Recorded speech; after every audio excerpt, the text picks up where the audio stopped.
Nagawa tayo ng pampaganda. Pampaganda sa buto. Gawa tayo ng hairband. Ang mga destinasyon papuntang Bicol Region, gaya ng Legazpi, Camarines Sur, at maging ang biyahe papuntang Davao. Eh, may nagawa Tiniyak na naman tayo ang guys. pamunuan ng terminal na sa kabila ng mga fully booked na mga biyahe, hindi mauubusan ng ticket ang mga pupunta dito sa PITX. Anila, kaya mabilis na fully book ay dahil sa mga advance booking ng ibang mga pasahero online. Hindi naman lugi ang mga mag-walk-in dahil may tickets pa rin. Ngunit kailangan lamang ng kaunting pasensya Ay, nabili sa kasi paghintay ako. para sa mga susunod na trip. Ito. Ayan. Ayan.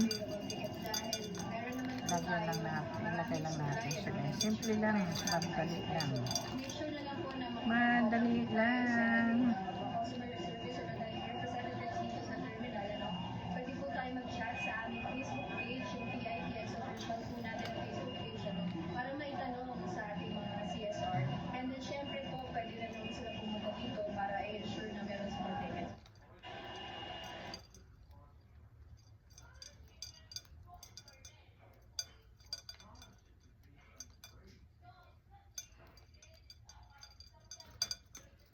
Ayan siya.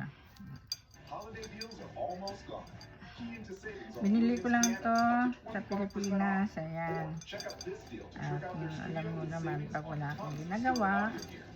You only have a ano-ano few days left to iniisip. save, so grab these savings Kung now. ano-ano ang magandang gawin para May koordinasyon na rin ang PITX sa mga bus companies para matiyak na may mga sapat na mga sasakyan upang makauwi ang mga babiyahe sa kani-kaniyang mga probinsya. Ella, paalala rin ng PITX na higpit na ipinagbabawal yung mga nagbebenta tapos dinadagdagan o tinataasan yung presyo ng mga bus tickets para makakuha agad ng seat yung mga pasahero. Paalala nila sa mga pupunta dito sa PITX, isumbong agad sa kanilang pamunuan kung makaranasan o mayroong makitang ganong insidente dito sa paligid ng terminal. Yan muna ang update mula dito sa PITX. Balik sa inyo dyan, Ella. Maraming salamat, Evan Alvarez. Unti-unti nang nararamdaman ang pagbigat ng mga daloy ng sasakyan sa EDSA. Ayon kay Metropolitan Manila Development Authority Chairman, Attorney Romando Artes, umaabot sa halos 430,000 na mga sasakyan ang dumaan sa EDSA sa loob ng isang araw. Inaasahang dadami pa ito ngayong araw hanggang sa weekend, kung saan inaasahan ang pag-uwi ng magbabakasyon sa mga probinsya para sa holiday season.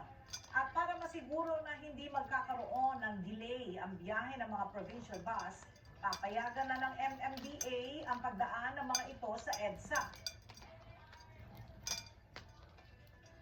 Sumulat na rin po sa atin yung bus association at atin na pong pinayagan sila na bumaybay ng EDSA para po mas mabilis yung turnaround time, makabilig po sila ng mas mabilis, makalabas ng mas mabilis, mas servisyon po ng mabilis yung ating po mga kababayan na tatangkilik po nitong mga public transport natin, particularly yung mga buses. Good news para sa mga motorista. Magpapatupad ng libreng toll ang pamunuan ng Metro Pacific Tollways Corporation o MPTC sa mga expressway na kanilang ino-operate. Kabilang dito ang NLEX, SCTEX, NLEX Connector, CALAX at Cavitex. Iiral ang libreng toll ng December 24 ng alas 10 ng gabi hanggang alas 6 ng umaga ng December 25. Gayon din sa kaparehong oras ng December 31 hanggang January 1, 2026. Muli naman tiniyak ng MPTC na handa ang mga expressway sa inaasahang dagsa ng mga motoristang bibiyahe ngayong holiday season. Magkakaroon ng pagbabago sa operating schedule ng LRT1 ngayong holiday season bilang tugon sa inaasahang pagdagsa ng mga pasahero. Sa peak holiday rush mula December 18, 19, 22 at 23, madadagdagan ng 15 minuto ang regular schedule. Kaya aalis ang huling biyahe ng tren sa Dr. Santos Station ng 10:45 p.m. habang 11 p.m. naman sa Fernando Poe Jr. Station. Ayan, nakadalaw Pagdating na ng tayo. weekend sa December 20 at 21, Diba? dagdag na Ganda, 45 cute. minuto naman ang maaasahan ng mga biyahero sa mga tren ng Tapos, LRT1 kung saan oh, tayo 10:45 na. p.m. ang last trip mula Dr. Santos at 11 p.m. mula sa Fernando More Poe pa. Jr. Station. Gayunman, pagdating ng gabi ng December 24 ay magpapatupad ng kinaikling oras ng operasyon ng mga tren ng LRT1 at magbabalik sa extended operating hours pagdating ng December 25. Bisitahin ang official social media pages ng Light Rail Manila Corporation para sa detalyadong oras ng biyahe ng mga tren ngayong holiday season. Nag-deploy na nasa 1,500 mga traffic personnel ang NLEX o North Luzon Expressway Management dahil sa inaasahang mabigat na trapiko ngayong araw dahil sa dagsa ng mga motoristang bibiyahe panorte dahil sa holiday rush. Bukod sa deployment ng traffic personnel, tuloy-tuloy din ang pagpapatrolya sa expressway matapos ang mga insidente ng pambabato sa ilang mga bus na dumadaan doon. Mula sa Balintawak Toll Plaza, makibalita tayo kay Nestor Torres, live. Nestor, kumusta ang traffic situation dyan sa NLEX? Mabigat na ba ang traffic? Maganda na nga nila kung mapapatid mo sa aking liburan dito sa lugar ng Balintawak Toll Plaza, hindi na nararanasan yung volume ng mga sasakyan sa 24 na lanes dito sa Balintawak at tinaasahan nga na lalo pa itong dadami, lalo sinabi ni Robin Ignacio, ang NLEX manager ng NLEX na sinabi niya na mamayang hapon ang pagdagsa ng maraming volume ng sasakyan dito sa kahabaan ng expressway. Umpisa na ngayong araw ang inaasahang pagbigat ng daloy ng trapiko sa NLEX. Yan ang naging pahayag ni NLEX Traffic Manager Robin Ignacio. Mamayang hapon anya, inaasahan nilang pagbigat ng daloy pa ng maraming sakyan panorte. Nasa inaasahang pagtaas nito ay yung dating 350 na regular na volume ng mga sakyan na dumadaan sa NLEX ay tataas ito ng 5% o nasa 370,000.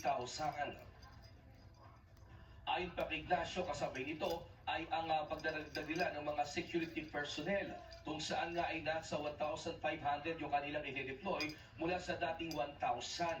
Nagdagdag sila dahil nga sa volume na rin ng mga sakyan at kasabay nito, Ella, ay yung nangyaring nitong nakaraang December 15 kung saan mayroong nangyaring pambabato ng anim na bus ng isang bata na nahuli nga ng PNP sa lugar ng Balagtas, Bulacan, kung saan sa exit point ng Balagtas ay binato yung 6 na bus at wala namang nasaktan doon pero nahuli yung 12 anyos na bata. Kaya isa yun sa dahilan kaya nagdagdag sila ng NLEX personnel na magde-deploy at iikot dito sa kahabaan ng NLEX para na rin huwag na maulit yung nangyaring pambabato sa expressway. Kasabay rin dito, Ella, ay yung sinabi ni Ignacio na magkakaroon din sila yung Safe Trip Mo Sagot Ko program at yung pre-towing ay start na nga yung ngayon.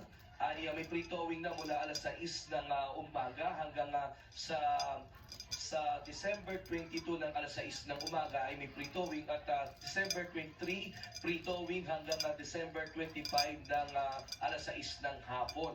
At tiniyak naman ng NLEX management na wala namang magiging problema na pagdating doon sa 1 RFID sticker na ipinatutupad ngayon dahil kung sila ay magpapakabit ng RFID sa auto sweep sa Easy Trip ay maluwag din naman ngayon yung pila ng mga magpapakabit para na rin huwag silang masabay pa ng kumbaga ay mabigat na trapiko pakit ng NLEX management. Mas maganda ngayong araw, ngayong tanghali ay magpakabit na ng RFID sticker. Sa ngayon nga ay yan ongoing yung ginagawa rin na pag-ikot ngayon ni Sir Robin Ignacio dito sa lugar ng Balintawak Toll Plaza at mamaya ay makakausap natin siya para hinga natin pa ng iba pang detalye para sa iba pang mga gagawin dito sa NLEX. At yan muna ang ating latest live mula dito sa Balintawak Toll Plaza. Balik sa iyo dyan sa Studio Tayo Ella. na. Maraming salamat, Nestor Torres. Naglabas ang Civil Aeronautics Board of CAB